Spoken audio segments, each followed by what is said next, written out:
About CARE Ratings, that company announced its numbers yesterday. It was a very average performance. The revenue growth has moderated to just 5%. DR Dogra, the MD and CEO of CARE Ratings, joins us now to talk about that.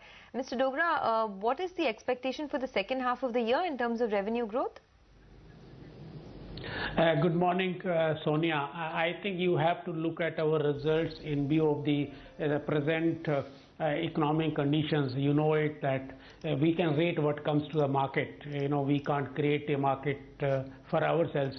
But looking into this, our business has to be seen from year-to-date basis, because a major part of rating income comes out of surveillances. So if you complete surveillances in Q1, your Q2 may be lower. If you do it in Q2, Q3 and Q4 may be lower. So you have to look at me from year-to-date, and I think for the 6 months ended September 15, what we have done is that operating revenues have gone up from 117 crore to 127 crore, a growth of 8%. Of course, we are doing much better than the market, but you know it that we have grown at a much faster rate in the past. So we are satisfied, but we are not happy. Okay.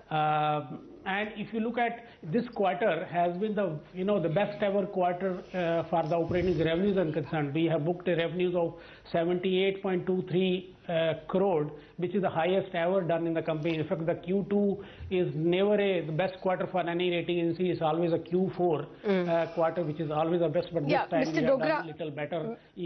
Mr. Dogra, we have your Q2 revenue growth numbers with us, which is why Sonia, my colleague, was asking you, whether you have any visibility about the Q3 and the Q4. Will you be able to also generate better revenue than a 5% growth in the second half? See, Lata, I think Q3 and Q4 has always been better for every rating agency, not only CARE.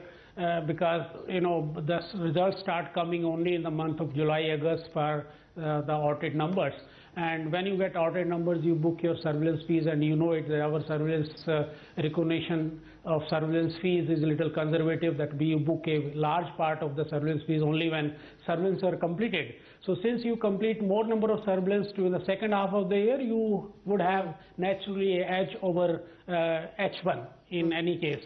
So I think I believe that we will, if we have done 8% for 6 months, September 15, the next 6 months from October to March, we should at least do either 8% or a little better than 8%. That's what I would like to inform you. Even on operating profit, we have been able to contain our expenses. Expenses went up only by 1.3% for 6 months period, from 48.18 crore to around 48.81 crore during 6 months in March, September 15.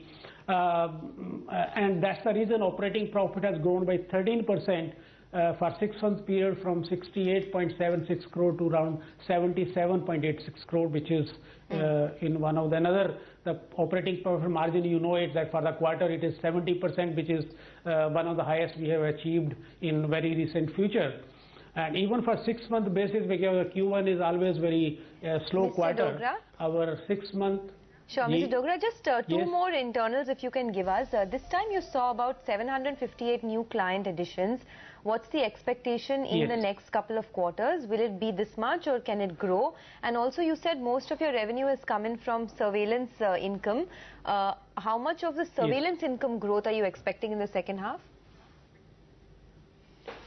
I think we should be growing around the same rate. We grew 8% for 6 months, so we should be growing 8+% even for next 6 months. It's very difficult for us to give a number on surveillance and initial, because some of the clients are cap clients, so we do a lot of initial work also of those clients and charge a cap fee. Okay. So actually, splitting the initial, yes. Well, no, I wanted to move to another topic altogether. Your share owners are Canara Bank, IDBI Bank, LIC and SBI. Now, the government has been encouraging the public sector banks to sell off their stakes to raise their own capital. Are we likely to see some of your shareholders wanting to sell off, pare down stake to just raise money? Lata, you know it, this matter is between a buyer and a seller, and I don't think the management may have a role into it. But you know it that the IDBI has already sold 10% of the stake from 16, around 60% they own in March 15 to LIC, and LIC has become the largest shareholder, institutional shareholder of CARE. And I think Canara Bank has also been selling some part in the market, but they still own around above 9% of the company, and they are the second largest institutional shareholder in the company. State Bank has also been selling and buying. They sometimes do the treasury operations in our script, and I think they own around 6%. So only time will tell. The government wants banks to sell the non-core assets, and IDBI has already done in that direction. Fair enough. All right, Mr. Rugra, we'll leave it at that. Thank you very much for joining us with an analysis of your numbers.